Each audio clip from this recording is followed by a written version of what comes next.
কালিশাসনের যে ঘটনা ঘটেছে এ ব্যাপারে তার আগে কোনো মামলা হয়েছে? হ্যাঁ, এ ব্যাপারে যে ডিসিজড প্রদীপ দাসের ভাই নয়ন দাস আজকে কালকেই আমাদের কাছে একটা অভিযোগ দাখিল করে যে অপরিচিত লোক, কালিশাসন এলাকার কিছু লোক ওর ভাইকে প্রাণে মেরে ফেলে। এ ব্যাপারে আমরা একটা কেস নিয়ে ইনভেস্টিগেশন শুরু করেছি। কেস নাম্বার 27/25 মার্ডার কেস, এবং পাশাপাশি একটা গাড়ি জ্বালানো হয়েছে। এই ব্যাপারে আমরা একটা সুনির্দিষ্ট মামলা লিপিবদ্ধ করেছি, এবং এই কেস আমাদের থানারই সাব ইন্সপেক্টর উজ্জ্বল চৌধুরী ইনভেস্টিগেশন করছেন। আমরা সবাই এই কেস সহযোগিতা করছি তদন্তে। প্রাথমিক অবস্থায় কি জানা গেছে, গাড়িতে কয়জন লোক ছিলেন? গাড়িতে 3 জন ছিল, চালক প্রদীপ দাস সহ আরও 2 জন ছিল। আরও 2 জনের নাম হলো নির্মল দাস, আরেকজনের নাম হচ্ছে দীপেন দেবনাথ। নির্মল দাসের বাড়ি পেচারথল, দীপেন দেবনাথের বাড়ি কুমারঘাট, এবং গাড়ির চালক যে প্রদীপ দাস ওর বাড়িও কুমারঘাট।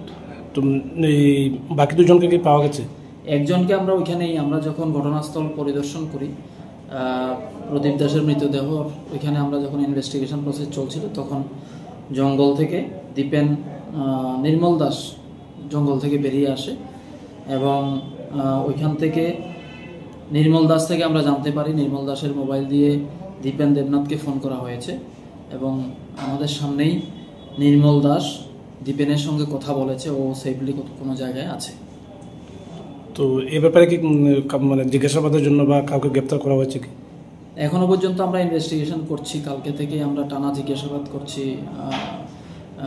যে কালিশাসন চা বাগানের ম্যানেজার, এবং ওই রাংরং পঞ্চায়েতের যে প্রধান, এবং ওইখানে সোশ্যাল ওয়ার্কার যারা বিভিন্ন সামাজিক কাজকর্মে জড়িত থাকে, ওদের থেকেও আমরা কিছু ইনফরমেশন কালেকশন করছি। পাশাপাশি যে কালিশাসন যে চা বাগান আছে, এখানের যে শ্রমিকরা রয়েছে, ওই দিনকে যারা যারা কাজ করেছিল, মানে গতকালকে যারা যারা কাজ করেছিল, ওদের নামের লিস্টও আমরা কালেকশন করেছি।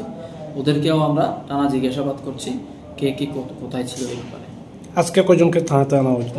আমরা এখন পর্যন্ত আজকে আমরা টোটাল 13 জন ওই বাগানের শ্রমিককে, এর মধ্যে 5 জন পুরুষ, বাকিরা মহিলা, ওদেরকে আমরা জিজ্ঞাসাবাদ করছি।